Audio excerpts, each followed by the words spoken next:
sitting. Your feet are almost touching the floor if they can. You're relaxing into your breath. You feel your body in the chair. Your phone is away and you're here and present. You've made the journey from your home to this place through the roads of your life in the car that you've chosen to drive, and you're with people that you love, and you're next to people that you care about. Take a breath in, release the breath, arrive here. You are here. Thank you, Anna. How is everybody doing this morning? We are so glad you're here. We're really excited for Tony's presentation this morning. How many of you is it your first time coming to 1 Million Cups? Let's go. Thank you for coming. We're really glad you're here. And let's, everybody that's been here before, give yourselves a round of applause. And if you wouldn't mind taking a moment to scan the QR code to check in, to connect. We really appreciate that. So we live in a world that's pretty divisive. We're seeing so much information, a lot of information. People are self-promoting misinformation to get clicks and likes without research and all of the things. And what I see happening on the most beautiful level is rooms like this, places like Hatch where people connect, and places like Sun Soo, where people connect and grow spiritually, physically, and mentally. I haven't met Tony until not too long ago. I would see him in various rooms, and I'd be like, oh, that's the Sun Soo guy. Has anybody else kind of see that? Like, oh, this, I don't know. Like, he seems sort of intimidating. He knows martial arts. But with that, Tony has made many, many pivots, and to hear his story was really, really incredible. Not only did he get through COVID when so many martial arts studios closed, but he also got through Helene and became a resource. Listening to his story is just like a real testimony to his faith and commitment, to his drive, to his just overall character. I'm so impressed. And my next door neighbor from when I first moved here, she was like 5 or 6. Her name is Maddie. I just saw on Instagram that she just got her black belt with him. And I was like, oh, little Maddie's like 21 now. Stop it. Okay, before we invite him up to the stage, I want to give a huge shout out to our organizers. If you're an organizer, can you please raise your hand? I'm Erica Como. We have Britt and Tyler Powell, Bill McKinnon, Pramila, Stephanie Tomatas, Siobhan Robinson, Sean Como, Brian Hickey, and the cutie pies Ray and Paula Gaines right there who greet you at the door every single week. Thank you guys so much for all of the hard work. All right, so for you first timers, we're glad you're here. This is the format. Tony's gonna come up. He's gonna give his presentation. At the end, we're going to kick it over to Q&A. You're going to raise your hand. You're going to get up and you're going to say, hi, my name is Erica, because that's mine. Let's say your name. But that's how we create community. And one question per person, and we keep it on the mics so that it is recorded onto the YouTube video. If this also is your first time, we have parking behind the building. So next time you come, park off of Ann Street. You just take that right onto Pearl Street. And then if you can, bring your own mug. It's always satisfying anyways. All right, without further ado, let's invite Tony Morris to the stage.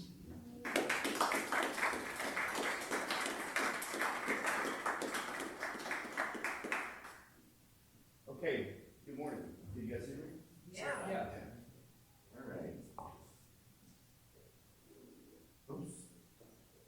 So, to make the greatest positive difference for the greatest number of people, that is the mission that I committed to about 20 years ago, both personally and professionally.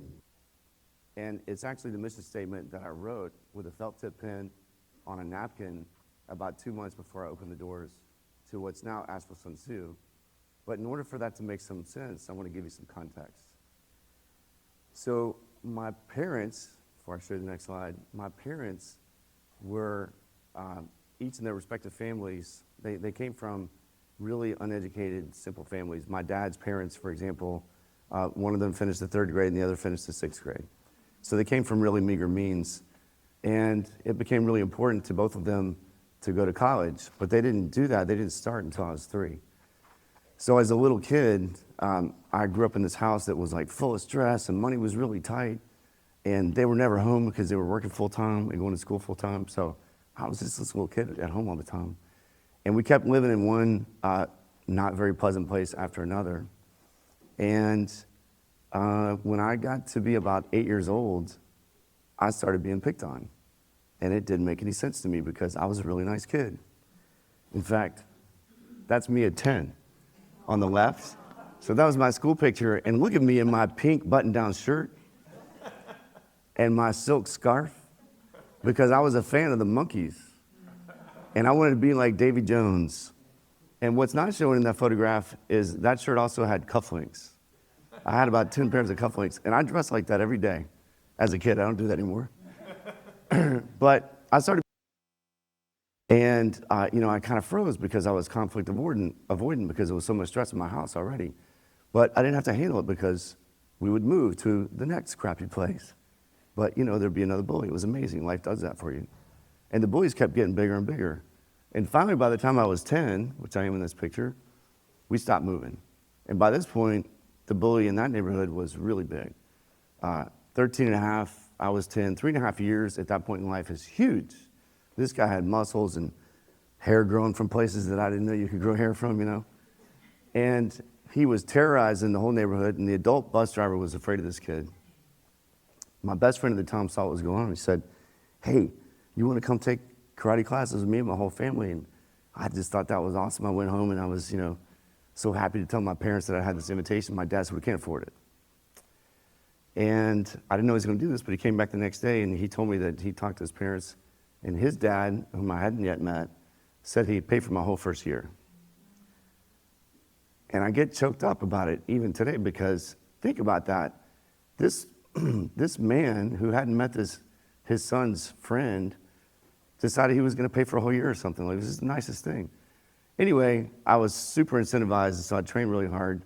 And in a few short months, I learned enough to make the bullying stop, and it was transformed and changed my whole life. But, I'd accomplished my goal. I thought I'd go play basketball. But I noticed I was deriving all these benefits. I was a smart kid and doing well in school, but I started being able to focus more, and I was comfortable being around adults because that's all I was ever around anyway. And back in those days, kids didn't practice martial arts. Today the conversation is martial arts is great for kids, but back then it was only like macho men. And so I had to move really fast, not to get hit by macho men. But I noticed that my body was faster and stronger. I could focus better. I felt more confident socially. And so I just kept practicing. But that first year ended. And I went to my teacher and I told him I was going to have to stop because, my parents still couldn't afford it. And my teacher did this really cool thing. It was one of the pivotal moments in my life. He said, "You're a really good student, and you're going to keep practicing, and you're going to pay for it." And my eyes get really big because that didn't make any sense to me. I didn't know how I was going to do that. And he said, "The way you're going to pay for it is you're going to clean the studio. You're going to mop the floors and wash the mirrors and clean the toilets."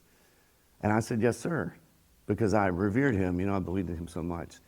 And so that's really critical and relevant because it was one of the first big injections of entrepreneurial spirit that I got, because I got the message that money was not the only currency.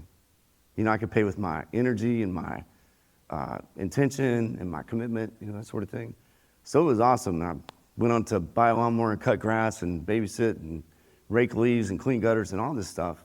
Paper out when I was 12, et cetera, et cetera. Anyway, and this is me at 11 doing a flying front kick in my front yard.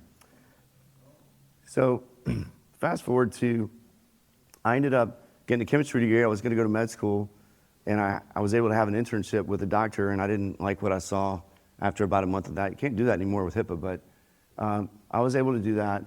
And then I didn't know what I was going to do. You can't do much with a chemistry degree unless you want to go get a PhD in it.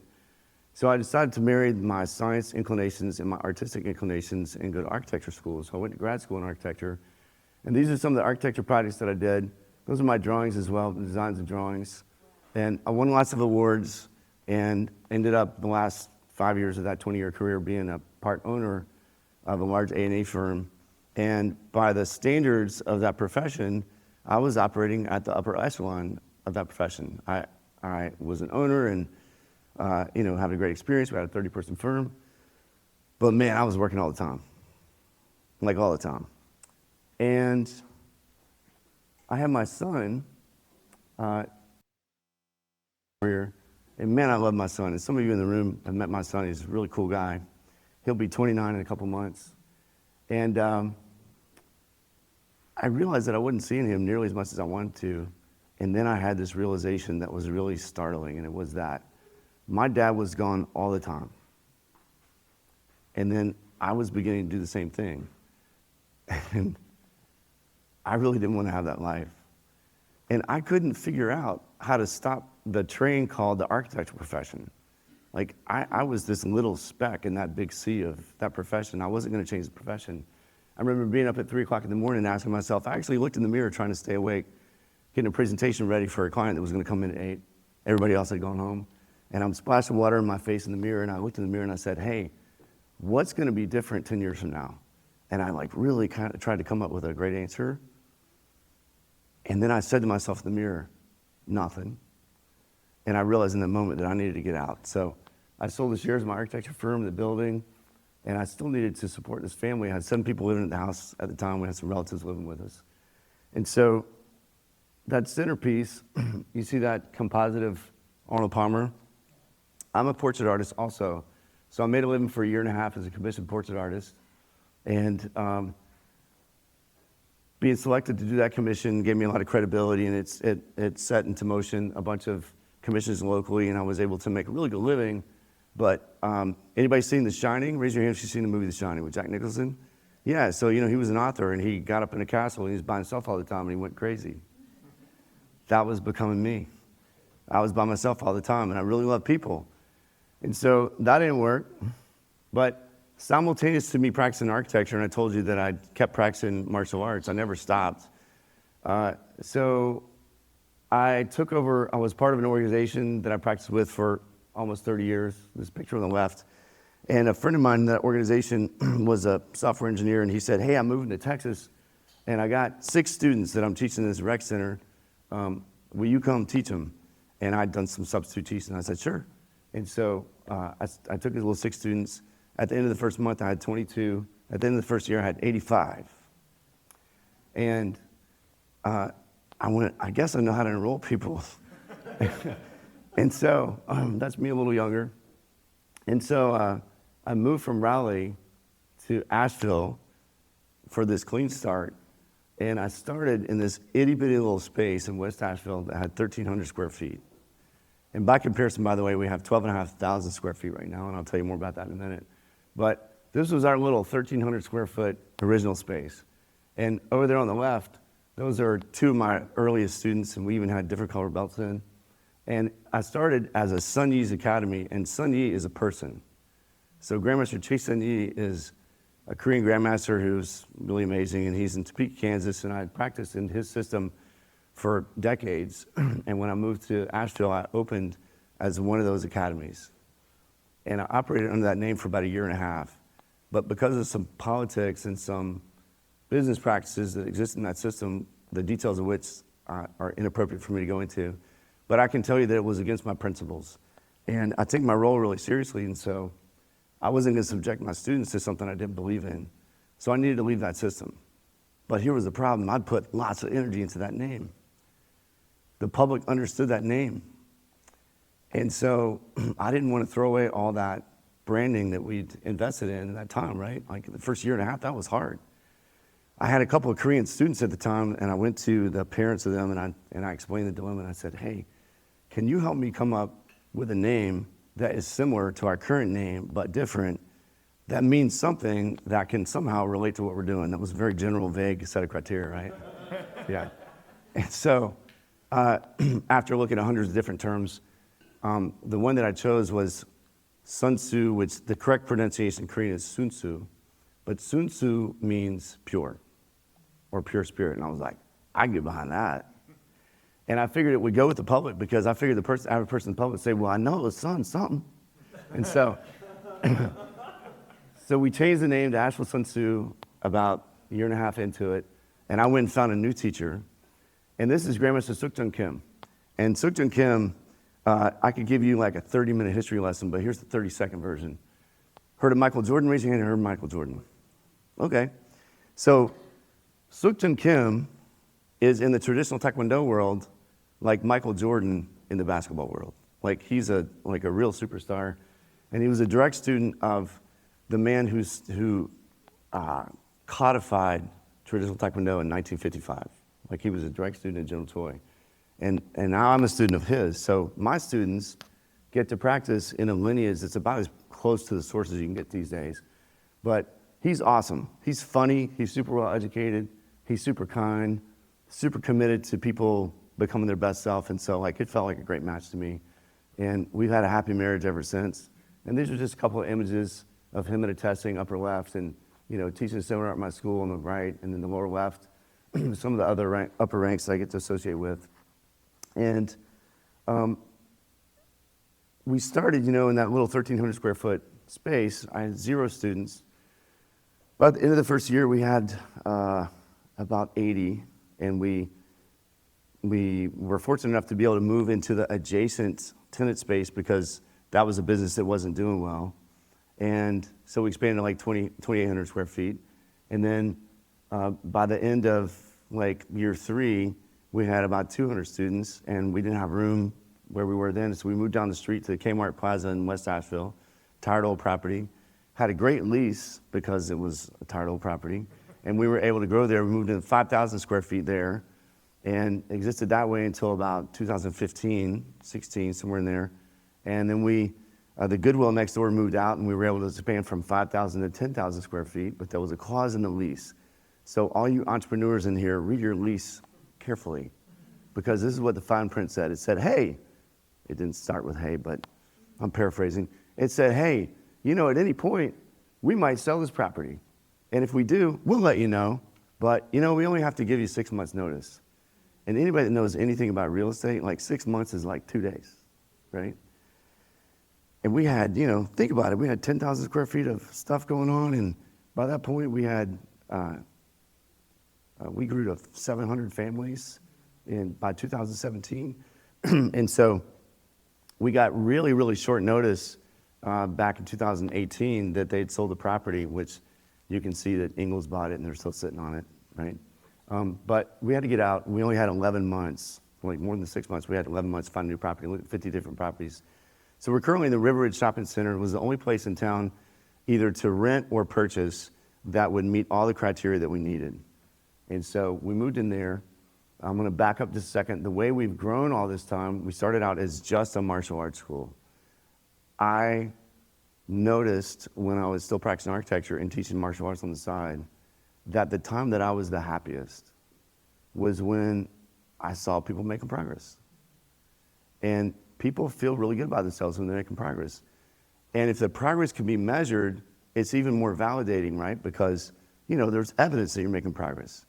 So the whole motivation for opening Sun Soo was to, create this environment where people could make progress and they could do it together, and then they would be incentivized to go out in the world and radiate that sort of thing and maybe make the world better. Like, it sounds like such a big, ambition, but, all this divisiveness and the name calling and all this stuff that's going on right now, like every one of you guys in here, every one of us in here can actually make a difference with the next interaction that you have, and the next interaction that you have, and the next interaction that you have. And when you do that, the people that you're having those interactions with are motivated to do the same thing, even if they don't consciously realize it. Like, that's what happens. So it's a really empowering come from when you think about it like that. Anyway, we started as just a martial arts school, and we wanted to, have other people have the same experience, and I didn't know what I was doing. And I thought, well, we should just get out and meet lots of people. And so everywhere I went, I'd meet as many people as I could, and if I liked them, I'd invite them to come practice with us. And if I didn't like them, I'd be real nice to them, and I wouldn't invite them to come practice with us. But we also did as much as we could to be around where there were groups of people already. So, we're in the holiday parade every year. Like, we're one of the main sponsors of the holiday parade every year. We march 300 or 400 people down through downtown Asheville, breaking boards and doing chants and handing out candy to families and kids. And we just have a big time. It's a great team experience for all of us, but it's also a great community experience, you know? I think everybody enjoys that. We do demonstrations at different festivals. The festival used to be called Riverfest. The radio station doesn't do it anymore. We show up in schools and do cool things with kids. We sponsor a lot of chamber events. That's me presenting some award at the chamber. We were part of the Big Secret with Secret Agent 23 Skidoo is one of my neighbors. Heard of him? Raise your hand if you heard of him. Yep. And then other chamber events, we sponsor Leaf, lower left-hand corner. I do a lot of speaking. I was introduced in Demo Day with Venture Asheville recently with Jeffrey Kaplan. And so we endeavor to be part of every different element of the community that we can make a connection with. Nonprofits, schools, churches, businesses, public events. Doesn't matter to us. If there are people there, we will show up for free and make a contribution with a demonstration and engage with people and just have a good time. And our reasoning is if we do that, then the people for whom the way we're being is attractive, then they'll naturally engage with us. And the people for whom that's not the case, like, I guess they weren't our people anyway. So as a marketing approach, it's been a really effective thing.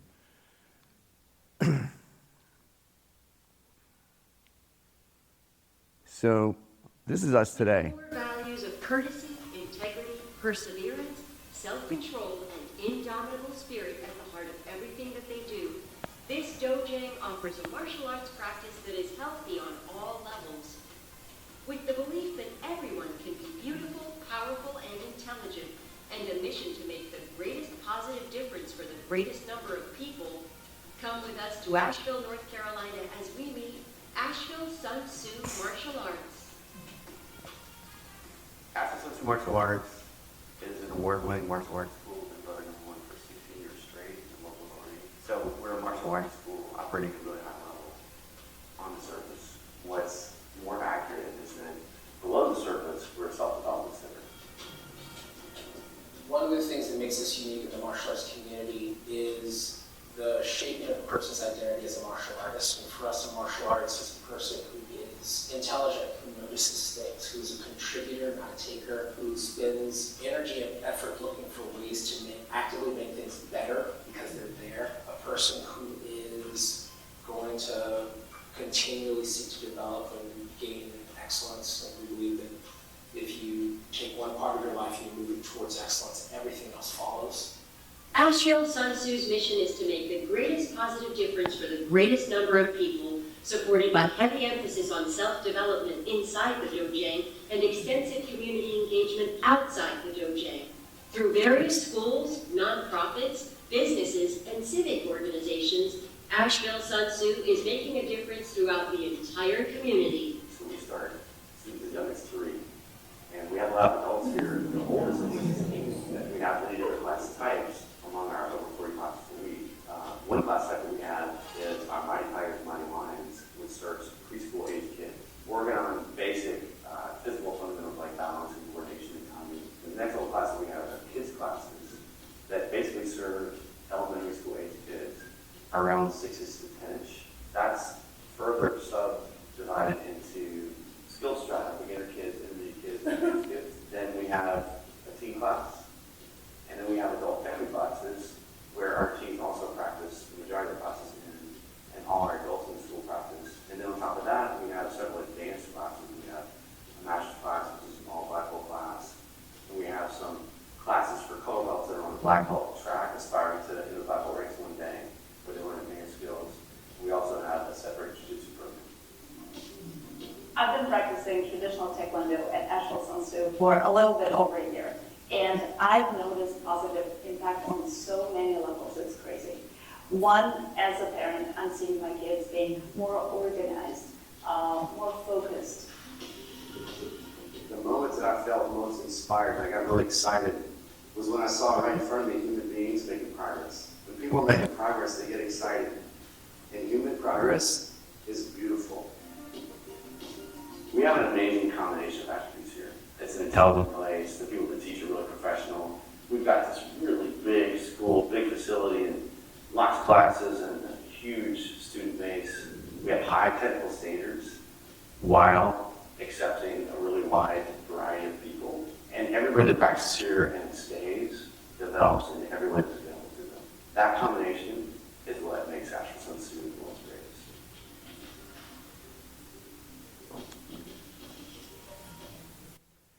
So that was a TV show that features different professions and industries, and they specifically select representations of those to feature in the show. And so we were complimented to be selected as the one that they chose to represent martial arts in the country. And that happened 3 years ago, I think. So we started as just a martial arts school, but as time went on, we realized that we can make a difference in other ways. And so we added an after school program in year 9, and we started with just 20 kids who were already practicing with us in 2 vans. And the program was so successful, and people loved it so much that we bought a couple more vans and doubled the capacity, and we kept buying vans and increasing the capacity. And we were coming from philosophy. When we're working with kids, we have this idea that every moment we spend with a kid gets to be constructive and productive. And there are lots of after-school programs in town, but most of them, and most of the time the kids are like being treated well and having a good time. But they're usually just sort of glorified holding tanks, hanging on to kids until their parents can get them. And we want that to be productive time instead. So our after-school program picks up from over 20 different schools. We bring kids back for homework help, healthy snacks, no screens because there's too much of that already. We actually have them engage with each other, and everybody engages with everybody. There's a lot of diversity in the program too. And then we facilitate team building skills, leadership skills, and conflict resolution skills. And I'm happy to tell you that we teach 6-year-olds how to resolve conflict better than most adults I know. And so that's a cool thing too. We've got an outdoor play field as part of our lease as well. And then it's convenient access to the martial arts program that we have. So it's a really, really excellent after-school program. In year 2 of our existence, I held our first kids summer camp, and I think we had 15 kids, and I did 1 week, and I'm like, whew, I did that. And the next year, we did like 2 weeks, and I think we had maybe 25 kids, et cetera, et cetera. Well, fast forward to today, we have 9 weeks. We have a week every week of the summer except for 2. We don't do a week that includes July 4th because people are scattered. And we don't do the week right before school comes back because we're transitioning from the summer camp program back to the after-school program. But we offer 9 weeks now, and we have a capacity for 72 kids each week, and we're sold out all the time. So right now, at halfway through May, we are at 93% sold out. So if you know people that want them, they can go to the website. And so we're proud of that. So these are all the different services that we have: martial arts practice for kids, martial arts practice for teens, adults, and families. By the way, I want to pause on the family thing for a second because we have a distorted, glorified view of how we spend time with families. But I want you to think about this. You can't be on your kid's soccer team. And they don't want to, nor can they come to work with you. So the amount of actual quality time that we spend with our kids is a lot less than we think. And hanging out together at dinner table when the kids are like, on a screen of some sort, like that's not time together. That's coexisting. But you can have a martial arts practice with all the different family members in our adult family classes because they're mixed rank. People can move at different rates, have a shared experience, and the classes are large enough that if you want to, you can not have anything to do with your family members in class. But we serve up to you on a silver platter things to talk about on the way home. Because you'd be like, yeah, I was partnered with that lady and she's kind of weird. And I was partnered with that guy and he's kind of funny. And I was partnered with that teenager and they're really sharp. And so you don't have to do this awkward thing where you bring topics up to your kids to get them to talk. They bring them up. So, and then we have the after-school program that I told you about, the kids summer camp program. And then we offer seminars, self-defense, team building, things like that, both in-house and out-of-house. We do professional speaking demonstrations. So we have our tentacles in as many different places as we can because we're really serious and sincere about engaging and making the community better. But let me tell you about a couple of pivots. First of all, I want to go back to when we needed to move from the Kmart Plaza to River Ridge. We only had 11 months. And the space that we moved into, River Ridge used to be a dress barn. It was a big retail store. And man, it was in terrible shape when we moved in. So I was able to use my architecture skills, and we go to the place and I designed a new fit up. But it cost, I negotiated a great lease, But one of the contingencies on the lease was we had to pay for our fit up. And the fit up 6 years ago cost $350,000. Imagine what that would cost today. It'd be over $500,000 easily. Well, I don't know about y'all, but I didn't have $350,000 sitting in a shoebox. And I wasn't real interested in having a $350,000 loan. So I thought about how are we going to do this? So we sold long-term memberships at a deep discount to several of our existing members. And in 10 days, we raised over $250,000 in 10 days. And then we took out a bank loan for the rest and took a couple years to pay that back. So I'm really proud that we were able to do that. It was a really creative financial solution, but it was only made possible by the fact that people believed so much in the experience they were having that they would commit to a long-term membership like that. But then we got 1 year into being in River Ridge and COVID hit. And you guys remember COVID? Yeah. And so here's a devastating stat for you. Of the martial arts schools that existed in the country when COVID hit, 50% of them were out of business at the end of the first year.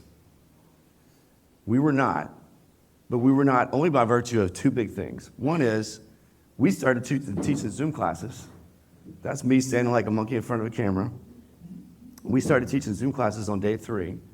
And then over here, upper right, that's like the, Brady Bunch on steroids. Remember the end of the Brady Bunch? Yeah. So, we'd have 50 people or so in class, and we'd be able to see in people's living rooms, and the kitten was climbing over the coffee table, and, kid would run off the screen and come back, and parents would, anyway. So we did that, and we lost over 400 students in 2 weeks, by the way, right? Devastated us. But we held on to the other half with Zoom classes. But the other thing that we did is we turned our facility into an educational school because the local school system, county and city, closed for in-person for a year. You guys remember that? So we had 45 kids with headphones on that were bigger than their heads and their laptops and masks on because we were following all the mandated protocols at the opposite ends of 6-foot tables. But even though that was like really harsh in some ways, those kids could be with other kids. We helped them with their logins and with their schoolwork because their parents couldn't, because both parents were working. And how are parents supposed to get their jobs done and help their kids with school all day? Like, it's impossible. So we did that, and I was able to keep my core half dozen or so staff to make it through until we could open back up to in-person. So we were closed down for 6 months. So we made those two pivots and made it through COVID. And then when Helene hit, you guys remember Helene? Yeah. When Helene hit, power was off and, cell phone services down and nobody had any water and all that. COVID hit Friday morning, and we opened back up on Monday, 2 days later, and we taught class in September, and days were still long. So we made a modified schedule, and we posted it in the windows because we couldn't communicate with anybody, no power, no internet, right? And people would show up for classes because they were starved for anything that was dependable, right? That they could do that was familiar. So I'm proud of us for doing that. And then we used our lobby as a supply hub. And we had this honor system where, hey, if you got something that other people can benefit, please bring it in. And they would do that. And we had, pallets and stacks of things. And then the other part of that was like, hey, if there's anything here that you need, we just trust that you're being honest, just get it. And so there was this free exchange. It was so beautiful. So we did that for a while, and we also organized some small posses of chainsaw, folks to go out and help people and things like that. So we made it through COVID and Helene. Those are our two big circumstantial pivots. The big financial pivot was the one I told you about where we needed to raise the money, and we needed a creative way to do that.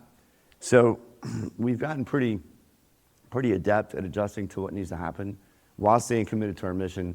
And this is just a collection of images. They're from testings, classes, tournaments, some demos that we've done out in the public. But the thing that I want you to see is when you just let your eyes move from one to the next, just kind of do a visual buffet. And what you can see in there is happy people being with each other. And it works. I think that we're community animals, we work, humans function when we're in community together. We don't function very well when we're not in community together. One of the reasons that we're able to have this awesome community also is because we have an amazing staff, and we actually really like each other. So this is our collection of instructors upper right. This is another different combination of some of our core staff. And on the left, we started doing staff retreats every year. So our staff retreat this last year was local. And we did a few things, including we got on the Zoom bus and, we rented that and we had a dedicated little outing. And I think that's a couple beers into the afternoon. But we were having fun together. And by the way, we start all our staff meetings with acknowledgments because, if we just talk about the business that we have that's on the agenda for a meeting, then we're in a mechanical mode.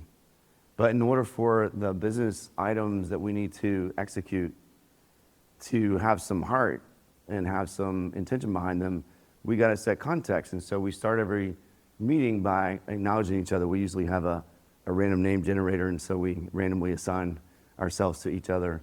But every single person gets acknowledged for something that's sincere. And then this is the last thing I want to show you. This is a 37-second highlight reel from a recent testing. We have a testing opportunity every 2 months. That's where students who are actually ready, we're not a Bell Factory, only students who are ready get to test. But when we have a testing, we turn our facility into a theater in the round. We pack about 500 people in there. And so the testing students get to have a big experience. And this captures a little bit of the atmosphere of testing.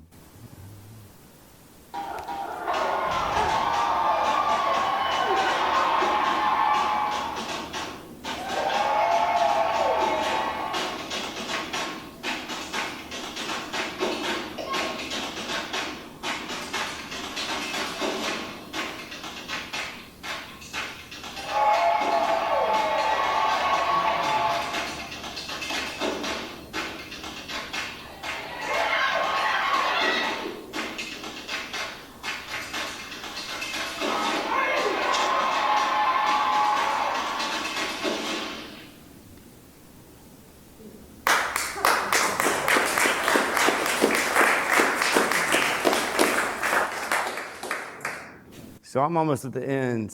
The reason this slide's up is this was the gift that my kid gave me.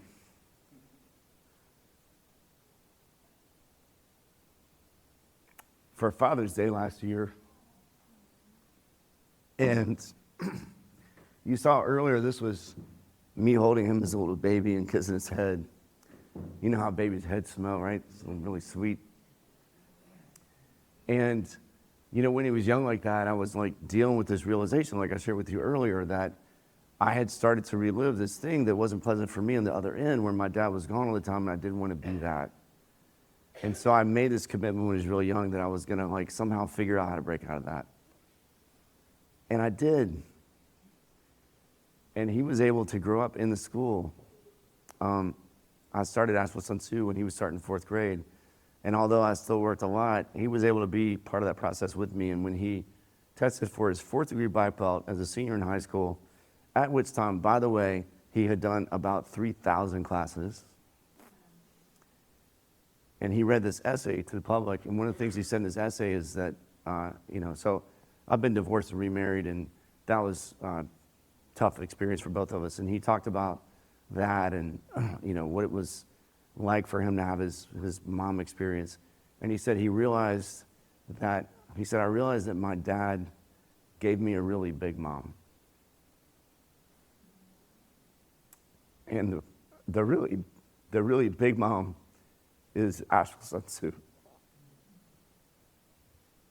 And now he has 2 little girls of his own. And so that's him with his first daughter, who's 2 now, and his other daughter's 3.5 months. But I'm able to, and so he sent me this, he's imitating that, right? And basically he's like, hey Dad, we did it. And so I'm super proud of the fact that Asheville Sun Soo has tentacles in the community and that we're helping the community in all the different ways that we are. But it's also deeply personal to me because I was driven from a set of circumstances that I was trying to figure out and work through. solving several things at once. And so this represents that. So you can scan this QR code if you'd like to know more. But here's my ask. So I hope that after you've heard what I've shared with you this morning, I could take all day, by the way, like this is just skimming the surface, but I hope that after you've heard this and understand Sun Soo a little bit more, my experience is that a lot of people have heard of us, seen our vans, and understand that we have an impact and all that, but don't really understand the details. And I feel like we get lost sometimes in the larger context of martial arts. A lot of the cultural conversations of which these days I don't agree with. Like, I think that climbing in a cage with somebody who wants to hurt you is about the stupidest thing that a human could do. I think it's really dumb and barbaric. That's not what we are. We're martial arts with a capital A. And we're really serious about making a difference with people. So now that you understand this, my ask is like, how can we better get people in the public to understand how we're distinct as opposed to being lumped in with martial arts in general, with the prevailing conversation? Like, that's my ask. And with that, thank you so much.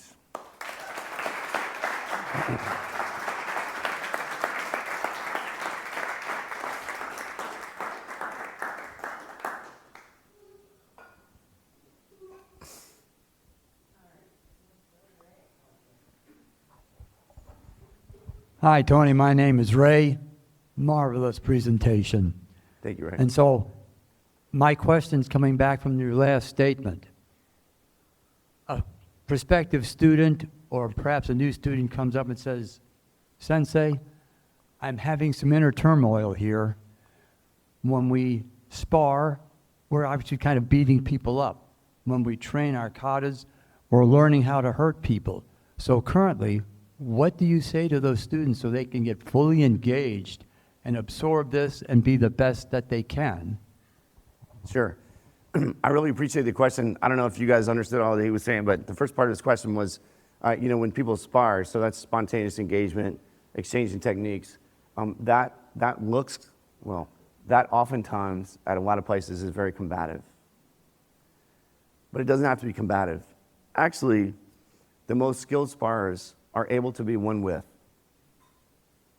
So if I'm one with Paul, then I'm moving in a way that we're both fluid together. Now, there's a really thin line between that, which I'm describing, and what you were describing, where like I can turn that into combative really fast. But it really depends on where I'm coming from. So framing is so much of everything. If I decide that I'm gonna be one with and have a shared experience where we're able to engage each other in a fluid way, we're developing skill without hurting each other. But it comes from that initial intention and commitment. If I decide instead that like, I'm gonna beat him because I'm gonna feel good about myself because I'm gonna like outdo him, that's a win-lose competitive come from. And we don't do that. So I think the way I can answer that the most is that we are so clear about the opportunity to help each other and build each other up, by which everybody ends up at a higher place, as distinct from win and lose. Win and lose is not necessary. And in almost every situation, win-win's possible. But it takes a commitment. It takes a continued commitment to that and awareness of what's going on and constantly adjusting. So we're just very, very rooted in our commitment to have win-win as a culture. Hello, thank you so much. This was, one thing you said, the positive interactions, like getting out to the community and blessing others, like I love that. What's your name? My name's Kevin, sorry. Okay, Kevin thanks, with nocustomerlost.com. Yeah. And what kind of your offer, when you were asking that question, do you just like want ideas or is that a conversation for later? Because Both. okay. Yeah. The main thing is and like, by the way, whatever ideas you have, like my guess is, we're all here as entrepreneurs, people, so it might help other people too. yeah, I guess like moving from the competitive concepts and what you like share socially to the collaborative, because like what you just said is that. And so shifting the mindset of people to seeing it as, it's not just a competition, like how do we get better? Absolutely. Thanks. But one of the questions, so you pivoted and you've changed so well, and you don't just teach martial arts, you like grow business. in teaching and training. And it seems like you have a skill to pivot whenever anything comes at you, which makes me think, is that part of the martial arts practices?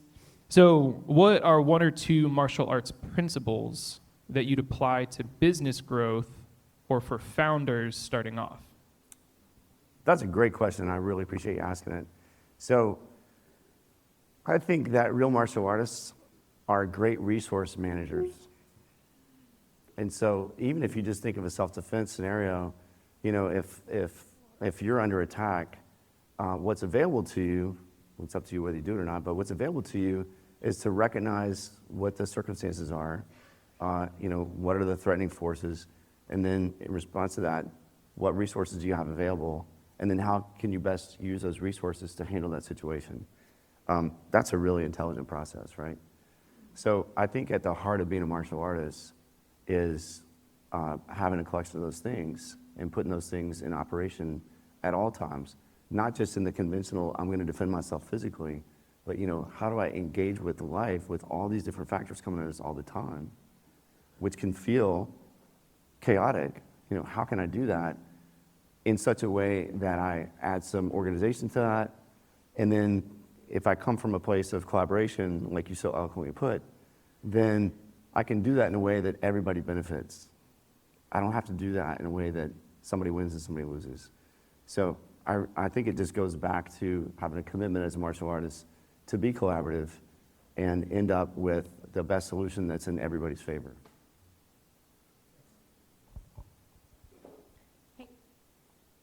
Hey, Tony. I'm Rachel, and Hey, thank you Rachel. so much. I can't tell you how much I loved your presentation and Thank you. just everything that you represent and communicate. I just have to say, I was working late the other night, and I was thinking about wax on, wax off. And I was like, you know, it's been so long. Let me just watch that again. Mm-hmm. So I pulled up the scene, and I watched it, and it had such a profound impact when, you know, Danny's about to lose it, and then all of a sudden, like, Yeah. everything comes together. Yeah. But what I was struck by today, you know, that's iconoclast, or it's an iconic scene and moment in our culture, and it stuck with those of us who are of a certain age. But what struck me today is that you're almost living that in reverse, where you bring these kids and you teach them these skills, but you're teaching them a lifestyle. And you're teaching them, you know, these practices, but you're profoundly affecting the community. You know what I mean? So they're going out and learning and waxing cars, right? Painting the fence because of what they've learned in your classes. And I just can't, as a member of the community, I know I'm benefiting from the ways you're investing. And I just want to thank you for that. Yeah, thank you. Thanks for that. Yeah. Yeah, I want to say one thing about that. So we're really clear that our purpose is to help develop great people. And the coolest part of that is that everybody's got a great person inside of them. And a lot of people, you know, actualize that and live that, but a lot of people don't because they're frustrated because of limiting beliefs or, you know, they're somehow being imposed upon. But everybody's capable of expressing their best self, and that's our job to bring that out. And I want to also add, you know, you referenced kids, and like we love kids, and we have lots of kids, but we're also about 40% adults. And the cultural conversation says, martial arts is great for kids. I totally agree with, but I would add that we're all kids. We just get older and wrinkled, right? Yeah, thanks for that. We got one here? Oh, yes, sir. All right. My name's Brian. First time. Thank you. I'm in short-term rentals. I've known Tony for probably about 15 years, I guess, from when my oldest son started taking. And one of the things, Tony, that I want you to kind of share about your viewpoint on is one of the things that I've gotten to have a front row seat to over all these years is my wife has been instrumental in working in his business in a couple different ways. She takes all the photographs. Yeah. And years ago, she started a homeschool class as well. But one of the things that I've seen Tony do is be unbelievably generous to my wife in terms of compensation or how he, you know, wraps his arms around whatever she's doing and believing in her. And I've had other experiences working with other business owners or that's not always the case. They're trying to do the minimum. They're trying to see how much can I get out of my wife's talents for as little as possible, trying to squeeze her for every dime. And so it's been a really stark contrast for us we talk about that at home. So Tony, I'd love for you maybe to just share a little bit about your philosophy on that, and maybe it can help some people that are growing businesses. I think the best way I can answer that relative to today is to take you back to me sharing with you that my friend's dad, whose last name was Godly, by the way. Like, the irony of that's not lost on me, right? Paid for my first year, having not yet met me. And so this is the relevance. Hear this. This guy, he did this thing, he had the means. I think they had a ton of money, actually. But he had the means, and he just did it because he had the means. He didn't do it with a particular set of expectations. And I wanted to thank him later on and actually, went about reconnecting with him, and I found out that he had passed. And he had no idea that all this stuff had come to fruition from the seed that he planted a long time ago, right? And so I was impacted so much by this person's generosity that ended up benefiting me, and then I in turn was able to benefit other people. I just think that that's freaking magic. I just think it's magic. When people will be in contribution to each other, because everybody wants to be a better version of themselves. And so when they're able to be that, aided by somebody else's generosity, that gets in their DNA. And they become motivated, whether conscious or not, to do their own version of that. And so I'm moved to do that, number one, because I want to kind of pay it forward because it was done for me. But I also moved to do that because I really want the world to be better, I just really do. And I feel so impotent sometimes because we're such a speck in the big sea of all of it. But we do have available the moments in front of us right now with the person that's in front of us right now. We have that moment all the time. And so that's where the motivation comes from. Oh my gosh. It is almost 10 o'clock, and I hate to stop the questions, but you're going to have to ask Tony questions from here on out so we can do the wrap up. Can we all put our hands together for Tony? I know, standing ovation.